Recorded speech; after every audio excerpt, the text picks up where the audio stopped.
বলতেছিলাম যদি ইজাজত নিয়ে যায় তখন লোকটা বুঝতে পারে সেখানের মধ্যে আমার কোনো ভয় নাই। ইজাজত ছাড়া হয়ে থাকলে ভয় পাওয়া যায়। বিশেষ করে রাত্রিকালীন সময়ের মধ্যে হঠাৎ কোনো ঘরের মধ্যে কেউ যদি প্রবেশ করে ভয় পাওয়া যায়।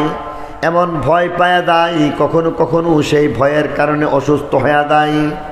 দ্বিতীয় অর্থের মধ্যে বলা হইতেছে তুমি এমনভাবে জানাইয়া প্রবেশ করতে হইবে তোমার অবস্থান যেন পরিষ্কার হয়ে যায়। তোমার অবস্থান যদি পরিষ্কার না হয় তাহলে সেখানের মধ্যে লোকটা ভয় পাওয়া যাইতে পারে। আর এই কারণে আল্লাহ তাআলা আমাদেরকে জানায় দিয়া গেছেন অবস্থান পরিষ্কার করে সেখানের মধ্যে তুমি প্রবেশ করো, সমস্যা নাই।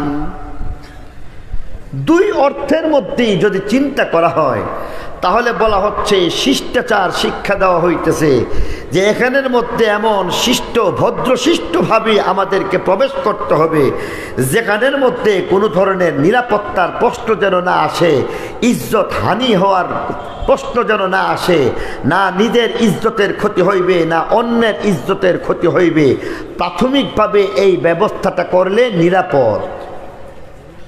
দ্বিতীয় নম্বরে বলতেছেন ওয়াতুসাল্লিমু আলা আহলিহা।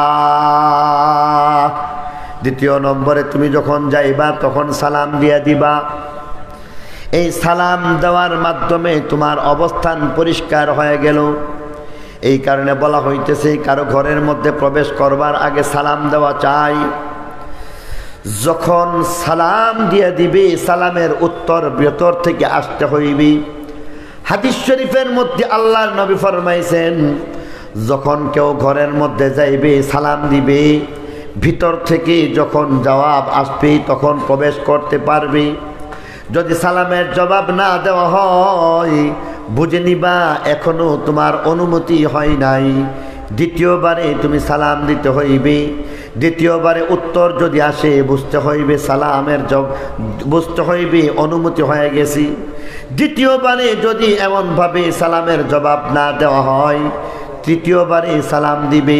সেই সালামের জবাব তুমি যখন পাইবা তোমার অনুমতি হয়ে গেল।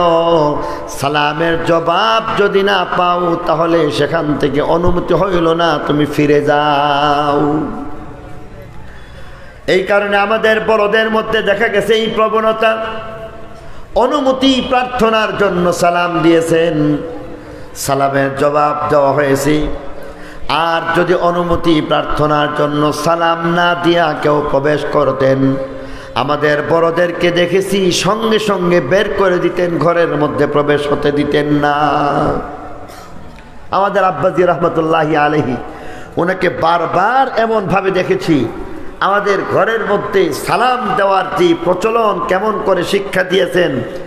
দারুল ইফতা ব্রাহ্মণবাড়িয়া জামিয়া ইউনুসিয়ার মধ্যে আব্বাজি যখন বসা ছিলেন আমি নিজেই মনে করছি আব্বাজির কামরা অসুবিধা কি, চুপ করে ঢুকে গেছি।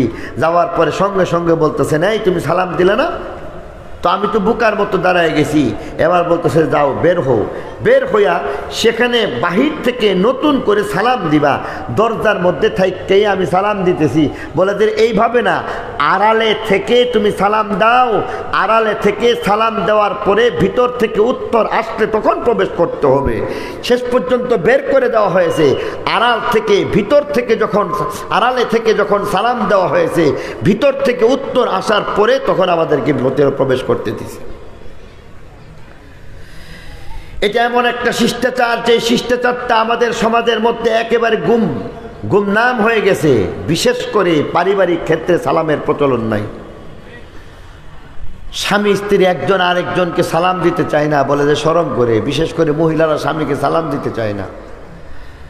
সালাম এটা একটা শান্তির দোয়া, আর এই শান্তির দোয়া আপনার নেক দোয়ার জন্য আপনার আপনজনের চাইতে যোগ্য আর কেউ হইতে পারে না, ঠিক কিনা বলেন? বাবা ছেলেকে সালাম দিবে, ছেলে বাবাকে সালাম দিবে। এখন দেখা যায় বাবাও ছেলেকে সালাম দেয় না, ছেলেও বাবাকে সালাম দিতে চায় না, মাথা নিচু করে রাখতেছে।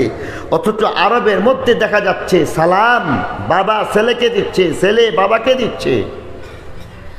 আবার এই সালামের যে প্রচলন রয়েছে সেই প্রচলনের মধ্যেও ভিন্ন হাদিসের মধ্যে যেমনটা আছে তার ব্যতিক্রম আমল আমাদের মধ্যে দেখা যায়। হাদিসের মধ্যে আসছে যে সালাম জামাতের মধ্যে যারা থাকবে তাদেরকে, যিনি আগন্তুক একা আসছেন তাকে সালাম দেওয়া হবে। আপনারা সবাই এখানে আছেন, এখন আপনারা আমাকে সালাম দিবেন বিষয়টা এমন না, আমি আপনাদেরকে সালাম দিব। এখানের মধ্যে দেখা যাইতেছে রাস্তার মধ্যে আপনি যাচ্ছেন, সেই অবস্থার মধ্যে জমাত আছে, 3 জন 5 জন 7 জনের জমাত আছে, আপনি একা যাচ্ছেন। নিয়ম হলো আপনি সালাম দিবেন, আপনি সালাম দিবেন, তারা সালামের জবাব দিবেন। কিন্তু এখন দেখা যায় এই বিষয়টার দিকে খেয়াল আমরা করি না। 2 নম্বর সালামের পদ্ধতি হচ্ছে যে এখানের মধ্যে সাওয়ারি অবস্থার মধ্যে যারা থাকবেন, যারা পদব্রজে যাচ্ছে, পায়ে হেঁটে যাচ্ছে, তাদেরকে সালাম দেবে। রিক্সা দিয়ে আপনি যাইতেছেন, আপনি সালাম দেন। হাঁটতেছে যারা, তারা সালামের জবাব দিবে। অনুরূপভাবে দেখা যাইতেছে যে সালামের মধ্যে যিনি বসা আছেন তাকে দাঁড়ানো ব্যক্তি সালাম দিবে, আর যিনি ঘরের মধ্যে অবস্থান করতেছেন আগন্তুক সালাম দিবে। আরবের মধ্যে এই প্রথা, এই নিয়ম, এটা বড় সুন্দরভাবে পালিত হয়। যেখানের মধ্যে দেখা যাচ্ছে যে কখনো কখনো তারা ব্যতিক্রম হয়ে গেলে সাথে সাথে ভুল ধরতে শুরু করেন। যেমন ধরেন দোকানের মধ্যে গেছেন, আমরা এখন মনে করি যে দোকানের কাস্টমার দেখলে দোকানদার লম্বা একটা সালাম দেওয়া লাগবে, এই কারণে দোকানদারই আগে আগে সালাম দেয়, আসসালামু আলাইকুম। এই আসসালামু আলাইকুম যে বলা আছে, সেই বলাটা কেন বলা হচ্ছে? তার কাস্টমার ঘরের মধ্যে আসেন, এই কথা বলা হচ্ছে। এমন সালাম ইসলাম দেয় না, শিখায় না, বরং ইসলাম দুয়ার সালাম শিখাইতেছে। অতএব আপনি কাস্টমার, আপনাকে যারা আসতেছেন তিনিই সালাম দিবেন। আপনি বসা আছেন, আপনাকে উনি সালাম দিবেন। অনেক সময় দেখা যায় মুরব্বীদের একটা বিষয় থাকে, কখনো কখনো মুরব্বীরা সালামের জন্য অপেক্ষায় থাকে। এই বিষয়টাও আমাদের মধ্যে একটা ভুল প্রচলন। এই সালামের প্রচলনটা যদিও এই বড় ছোটকে, ছোট বড়কে দিতে পারে, স্বাভাবিক নিয়মের মধ্যে, শৃঙ্খলার মধ্যে যদি চলে আসতে পারি, তাহলে মুরব্বীরাও কোনো সমস্যার মধ্যে পড়তে হবে না, বাচ্চারাও কোনো সমস্যার মধ্যে পড়তে হবে না। আগন্তুক যিনি একজন মুরব্বী, আপনি ঘরের মধ্যে প্রবেশ করতেছেন, বাচ্চাদেরকে আপনি সালাম দিয়ে দেন, আসসালামু আলাইকুম বলে দেন। সাথে সাথে এখানের মধ্যে এদিকেও খেয়াল করা উচিত। হ্যাঁ, এখানের মধ্যে স্বাভাবিকভাবে বাচ্চারা অথবা ছোট বয়সের যারা আছে তারা বড়দেরকে সম্মান প্রদর্শন করতে হবে, কিন্তু সেই অনুযায়ী তিনি যদি এই সালাম দিতে বিলম্ব করে, আমি আপনি যারা বয়োজ্যেষ্ঠ আছি তারা অপেক্ষা করার প্রয়োজন নাই, সঙ্গে সঙ্গে সালাম দিয়ে দেওয়া উচিত। আল্লাহ রসুল সালামের প্রচলনের জন্য এমনভাবে তাকিদ দিয়েছেন, সাহাবায়ে কেরাম সালামের এমন প্রচলন করছেন যে একটা গাছকে আড়াল করছেন, একটা গাছকে আড়াল করে ঘুরে আসছেন, সালাম দিছেন, মুসাফা করছেন। আর এই সালামের মাধ্যমে শান্তির বার্তা এমনভাবে পৌঁছায় দিয়েছেন, এর চাইতে সুন্দর শিষ্টাচার আর কিছু হইতে পারে না। আমাদের মধ্যে দেখা যাইতেছে বিভিন্ন সময়ের মধ্যে যে প্রচলন, শুভেচ্ছা বিনিময়ের যে প্রচলনগুলি রয়েছে, তার মধ্যে সর্বশ্রেষ্ঠ প্রচলনের নাম হচ্ছে সালাম। ইংরেজিতে গুড মর্নিং বলে, শুভ সকাল বাংলাতেও বলে। এই শুভ সকাল, তোমার সকালটা সুন্দর হয়ে যাক, এটা একটা দোয়া। পক্ষান্তরে কেউ যদি এই কথা বলে, আসসালামু আলাইকুম, আল্লাহর রহমত তোমার উপর বর্ষিত হতে থাকুক, আল্লাহর রহমত তোমার উপর বর্ষণ হোক, আল্লাহর রহমত প্রাপ্ত কেউ যদি হয়ে যায়, তার সকাল দুপুর রাত্র জীবনের প্রত্যেকটা মুহূর্ত সুন্দর হয়ে যাইবে, তার প্রত্যেকটা জিনিস এমন বরকতের হয়ে যাইবে যে আল্লাহর রহমতের কারণে তার ব্যক্তি জীবনে শান্তি আসবে, পারিবারিক জীবনে শান্তি আসবে, এমনকি তার সামাজিক জীবনের মধ্যে শান্তি আসবে। সমাজের যেই কোনো অবস্থার মধ্যে তার শান্তি যদি চলে আসে, এর চাইতে বড় সফলতা আর কিছুই হইতে পারে না। তাহলে গুড মর্নিংয়ের চাইতে আসসালামু আলাইকুম এটা কত উত্তম হয়ে গেল। 2 নম্বরে হিন্দুরা বলে নমস্কার, একজনকে সম্মান দেখাইতেছে। সম্মান দেখানো এক জিনিস, আর আল্লাহর পক্ষ থেকে রহমত প্রাপ্ত হওয়া আরেক জিনিস। শুধু সম্মান দেখাইলেন যাকে, কখনো কখনো এমন হইতে পারে তার প্রতি যদি আল্লাহর রহমত না থাকে, তাহলে সম্মান দেখানোর মাধ্যমে তার মর্যাদা বাড়বে না, বরং আল্লাহ যদি সম্মানিত করেন তার সম্মান বাড়ে, আর আল্লাহ যদি অসম্মান করে দেন তাহলে তার সম্মান কেউ কোনোদিন রক্ষা করতে পারে না।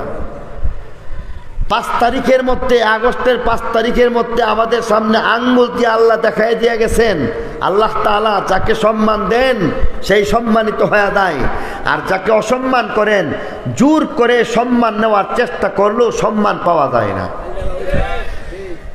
এই কারণে বলা হচ্ছে ইসলামের মধ্যে আরও একটা বড় ব্যবস্থা হচ্ছে, ইসলাম পূর্ববর্তী সময়ের মধ্যে এই অভিবাদনের যে পদ্ধতি, সালামের যে পদ্ধতি, এর আগে তেমন কোনো অভিবাদনের পদ্ধতি ছিল না। ইসলাম এসে সর্বপ্রথম শিখিয়ে দিয়েছে যে এইভাবে সালাম। তাহলে এখানের মধ্যে আমরা বেশ কয়েকটা জিনিস পাইলাম। 1 নম্বরে, কারো ঘরের মধ্যে যদি প্রবেশ করতে হয় অনুমতি নিতে হইবে। অনুমতি কেন নিতে হইবে? নিজের ইজ্জতকে হেফাজত করার জন্য, বাড়িওয়ালার ইজ্জতকে হেফাজত করার জন্য। আর অনুমতি না যদি নেওয়া হয় তাহলে নিজের ইজ্জত ভুলণ্ঠিত হয়ে যায়, বাড়িওয়ালা যারা থাকবে তাদের ইজ্জত নষ্ট হয়ে যায়। ঠিক কিনা বলেন? 2 নম্বর পদ্ধতি হচ্ছে সালামের ব্যবস্থা। এই সালামের মাধ্যমে তার জন্য দোয়াও করে দেওয়া হইতেছে। এই সালামের মাধ্যমে ওই ব্যক্তির প্রতি একটা এলানও হয়ে যাচ্ছে, আগন্তুকের অবস্থান পরিষ্কার হয়ে যাচ্ছে। হঠাৎ আগন্তুকের মাধ্যমে কেউ যেমন ভীত সন্ত্রস্ত হয়ে যায়, সেই অবস্থা থেকে বাঁচার জন্য অনুমতি প্রার্থনা করতে হইবে। তাহলে ইসলামের এই জীবন ব্যবস্থার মধ্যে আমার জন্য, আপনার জন্য এই কথাটা এই জন্য জরুরি হয়ে গেছে যে আমার আপনার নিরাপত্তার স্বার্থে, আমার আপনার ইজ্জত হেফাজতের স্বার্থে অন্যের ঘরের মধ্যে প্রবেশ করতে চাইলে অবশ্যই অবশ্যই অনুমতি নেওয়া যাইতে হইবে। এখন অন্যের ঘর বলতে কোনটা? যেই ঘরের মালিক আপনি, এই ঘর, এটা এর মধ্যে যেমন ভাবে আপনার ঘরের মধ্যে প্রবেশ করলে অনুমতি লাগবে। আপনি কারো বাড়ি ভাড়া নিয়ে নিছেন, ভাড়াটিয়া হিসাবে যদি কেউ কোনো ঘর নিয়ে নিতেছে, যতক্ষণ পর্যন্ত তিনি ভাড়া প্রদান করতেছেন আর অবস্থান করতেছেন ততক্ষণ পর্যন্ত ভাড়াটিয়া হইল এই বাড়িটা আপনার বাড়ি হয়ে গেছে। অথবা অনুমতি নিয়ে অনেকে ফ্রি থাকে না, কেউ হয়তো কেয়ারটেকার হিসাবে থাকতেছে। কেয়ারটেকার হিসাবেই হোক, ভাড়াটিয়া হিসাবেই হোক, মালিকানার মাধ্যমেই হোক, সর্বাবস্থায় যেই অবস্থার মধ্যে, 3 অবস্থার প্রত্যেকটা অবস্থার মধ্যেই অবশ্যই আপনাকে অনুমতি নিয়ে ঘরে প্রবেশ করতে হবে। তার মাধ্যমে সকলের স্বার্থ রক্ষা হয়। 2 নম্বরে আমার আল্লাহ বলেন, যালিকুম খায়রুল লাকুম লাআল্লাকুম তাযাক্কারুন। ইয়া আইয়ুহাল্লাযীনা আমানু, হে ঈমানদারেরা, লা তাদখুলু বুয়ুতান গায়রা বুয়ুতিকুম, অন্যের ঘরের মধ্যে তোমাদের প্রবেশ করা চলবে না যতক্ষণ 2টা কাজ করবে না। 1 নম্বর, হাত্তা তাস্তানিসু, অনুমতি নিতে হইবে। 2 নম্বর, ওয়া তুসাল্লিমু আলা আহলিহা, তাদেরকে সালাম দিতে হইবে। যালিকুম খায়রুল লাকুম লাআল্লাকুম তাযাক্কারুন। ফাইন লাম তাজিদু ফিহা আহাদান ফালা তাদখুলুহা হাত্তা ইউযানা লাকুম।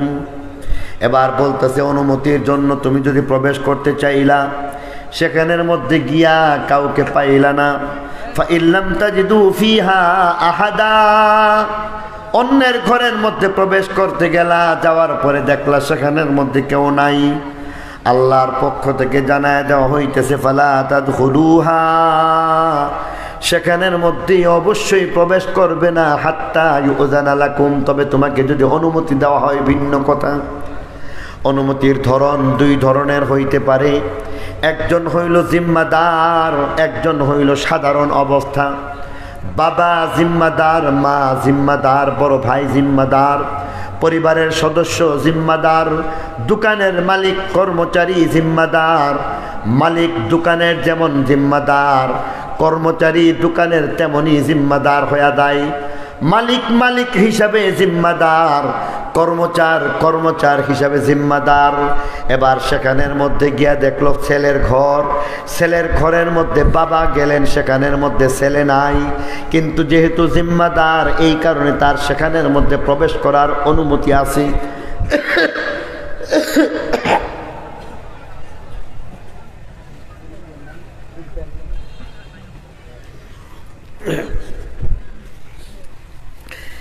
সেখানের মধ্যে অনুমতি আছে।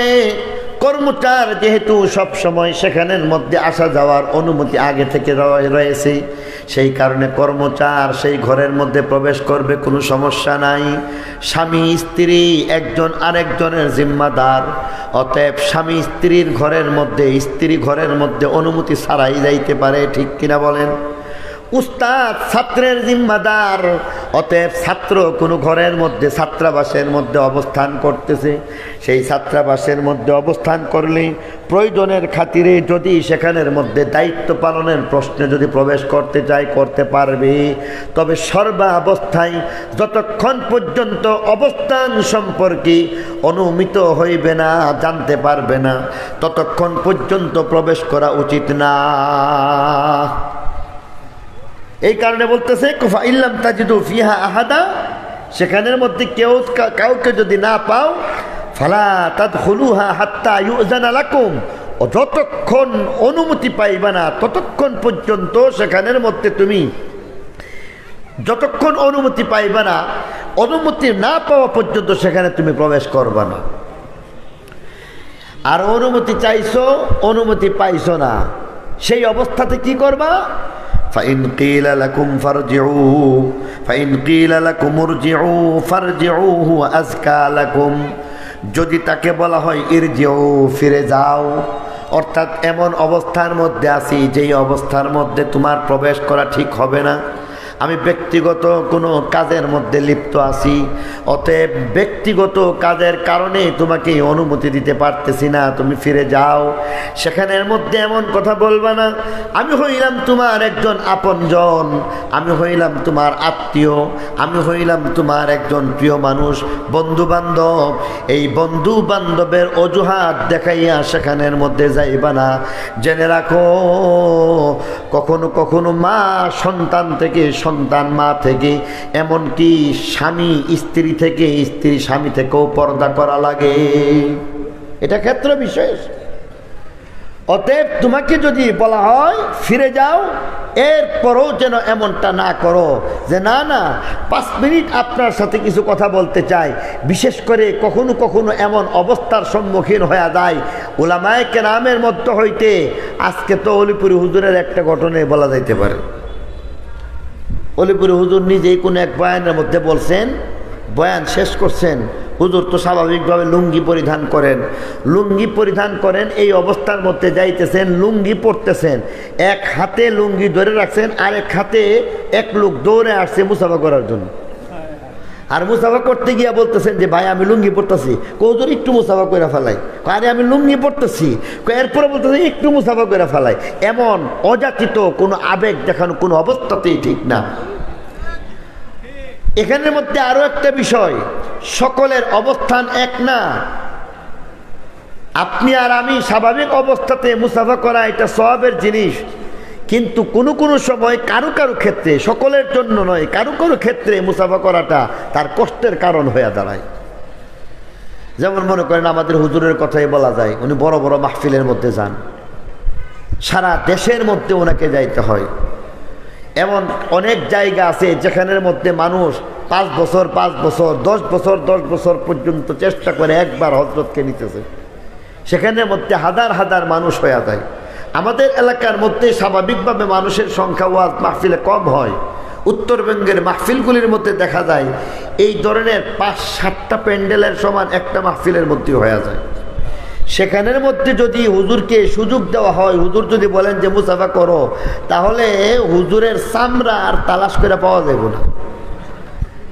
10 জনে যদি আদর করে দেয় তাহলে পিঠের চামড়া অনেকই থাকে না, জান বাঁচানো কঠিন হয়ে যায়।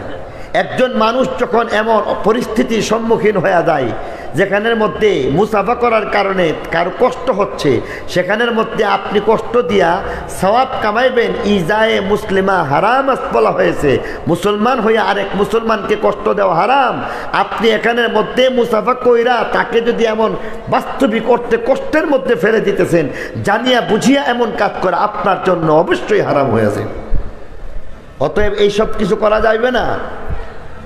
বলতেছিলাম এখানের মধ্যে অন্যের ঘরের মধ্যে যখন এমন থাকবে তো অযাচিত আবেগ নিয়ে কখনো কখনো এমন যেন না করি, বরং যদি বলা হয় ফিরে যাও, সাথে সাথে ফিরে যাওয়া উচিত।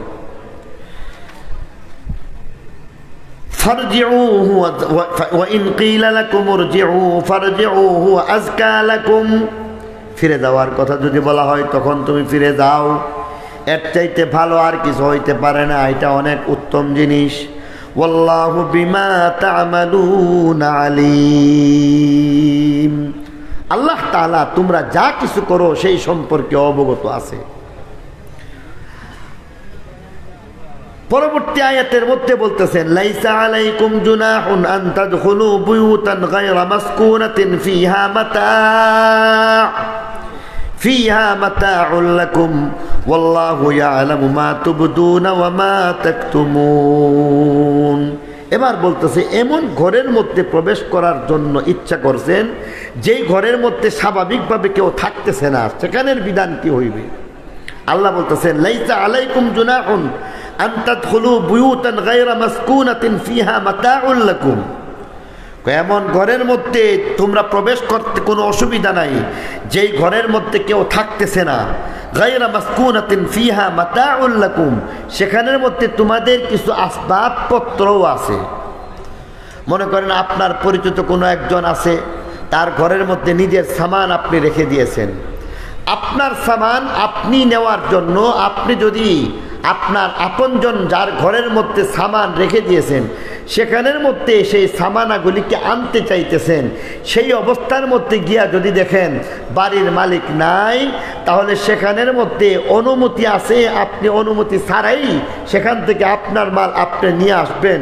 তবে কোরআনের প্রথম বিধান অনুযায়ী যদি আপনি এমনটা করেন, সেখানের মধ্যেও যেহেতু মালিক অবস্থান করতেছে না, অতএব আপনি অনুমতি না নিয়ে অপেক্ষা করেন, এটাই হবে উচিত। আর হ্যাঁ, যদি এরপরও আপনার তাড়াহুড়া আছে, শায়েস্তাগঞ্জের রেল স্টেশনের মধ্যে জয়ন্তিকা দাঁড়ায় রয়েছে, এখন দোকানের মধ্যে আপনি মাল থয়ে রাখছেন, এখন যদি আপনি এখানের মধ্যে চিন্তা করেন যে এই মালিক আসবে, মালিক আসার পরে আমার সামান তার থেকে নিয়ে তারপরে গাড়ি ধরবো, এদিক দিয়ে সিগন্যাল ক্লিয়ার করে দেওয়া হয়েছে, কিছুক্ষণের মধ্যে যদি অপেক্ষা করেন আর গাড়ি যদি চলে যায়, সামানের কারণে আপনি বিরাট ক্ষতির সম্মুখীন হয়ে যাইবেন। সেই কারণে বলা হচ্ছে কোনো কোনো সময় ব্যতিক্রম ব্যবস্থাও রাখতে হয়, আর এই ব্যতিক্রম ব্যবস্থার নাম হইতেছে অন্যের ঘরের মধ্যে আপনার মাল সামান রাখার কারণে যদি আপনি সেখানের মধ্যে আপনার মাল নিয়ে আপনি চলে আসতে চান, তাতে অনুমতি আছে, কোনো গুনাহ হইব না। এটা হচ্ছে বিকল্প ব্যবস্থা, ইমার্জেন্সি ব্যবস্থা। যেমন ধরুন ইমার্জেন্সি ব্যবস্থার স্বাভাবিক অবস্থার ব্যবধান হচ্ছে এমন যে আপনি স্বাভাবিক অবস্থায় গাড়ি বাম পাশ দিয়ে যাইবে, বাম পাশের লেন দিয়ে যখন যাইতেছে স্বাভাবিকভাবে, এর মধ্যে ইমার্জেন্সি একটা ব্যবস্থার নাম হইতেছে ambulance service. Ambulance service emergency ব্যবস্থার মাধ্যমে ডান দিক দিয়ে অনেক সময় চলে যায়, ঠিক কিনা বলেন? এটা স্বাভাবিক নিয়ম না। যেহেতু ইমার্জেন্সি ব্যবস্থা, এখানের মধ্যেও এমন একটা ইমার্জেন্সি ব্যবস্থা আল্লাহর পক্ষ থেকে রেখে দেওয়া হয়েছে। অন্যের ঘরের মধ্যে রাখছো, তিনি নাই, সেখান থেকে তোমার মাল নেওয়া দরকার, আর না নিলে তোমার ক্ষতি হয়ে যাইতেছে, গাড়ি মিস হয়ে যাইতেছে, অন্য কোনো ক্ষতি হয়ে যাইতেছে, তখন তোমার জন্য অনুমতি আছে, সেখান থেকে মাল নিয়ে যাও। এর মধ্যেও উত্তম ব্যবস্থা হচ্ছে এটাই, সেখানের মধ্যেও তুমি যদি প্রথম ব্যবস্থার মধ্যে থাকো তাহলে এটা ভালো, ইমার্জেন্সি সবসময় ব্যবহার করা উচিত না। যেমন তালাকের ব্যবস্থা, উদাহরণ হিসেবে আরেকটা ব্যবস্থার নাম হইতেছে তালাক ব্যবস্থা। অনেক সময় এমন বলা হয়, বিশেষ করে বলা হইতেছে তালাকের যে ব্যবস্থা আছে, তালাকের মধ্যে অনেক সময় প্রশ্ন করেন 3 তালাক হয়ে যাওয়ার পরে হালালায়ে শরিয়া ছাড়া অথবা অন্যের ঘরে বিবাহ দেওয়ান ছাড়া স্বাভাবিকভাবে আবার ফিরে আনার ব্যবস্থা কোনো অবস্থাতে নাই। এটা কেন করা হইল? ওইটা এই জন্য করা হয়েছে, এই ইমার্জেন্সি ব্যবস্থার মাধ্যমে আল্লাহ তাআলা একটা ব্যবস্থা, তালাকের যেমন ইমার্জেন্সি ব্যবস্থা রাখছেন, এটার মধ্যে পরপর তিনটা সুযোগ দেওয়া হয়েছে। কেউ যদি 1 নম্বর পথকে যদি অনুসরণ করতে ব্যর্থ হয়ে যায়, 2 নম্বর পথ ব্যবহার করবে, 2 নম্বর পথে যদি ব্যর্থ হয়ে যায় 3 নম্বর পথ ব্যবস্থা করে দেওয়া হয়েছে। এরপরেও যদি এমন হয়ে যায় যে সে 3 নম্বরের মধ্যেও ভুল করে ফেলছে, এবার তাকে বাঁচাইবার জন্য এমন ইমার্জেন্সি ব্যবস্থা করা ছাড়া আর কোনো ব্যবস্থা নাই। যেমন একজন মানুষ মৃত্যুর কোলে ঢলে পড়তেছে, বিষ খাইয়ে ফেলতেছে, তখন তাকে যেমনভাবে গু আর পায়খানা খাওয়াইয়া তাকে কোনো কোনো সময় বমি করাইয়া তাকে বাঁচাইবার চেষ্টা করা হইতেছে, ঠিক তেমনিভাবে 3 তালাকের পরে হালালায়ে শরিয়ার সহি যে পদ্ধতি রয়েছে, এই পদ্ধতিটা একমাত্র মানুষের প্রতি ঘৃণা সৃষ্টি করার জন্য, যেন কোনো অবস্থাতেই 3 তালাকের দ্বারস্থ কেউ না হয়। এখানের মধ্যে এমন একটা ব্যবস্থা করে দেওয়া হয়েছে, وليس عليكم جناح أن تدخلوا بيوتا غير مسكونة فيها متاع لكم والله يعلم ما تبدون وما تكتمون। আল্লাহ তাআলা তোমরা যা কিছু প্রকাশ করো আর যা কিছু গোপন করো সব সম্পর্কে অবগত আছেন।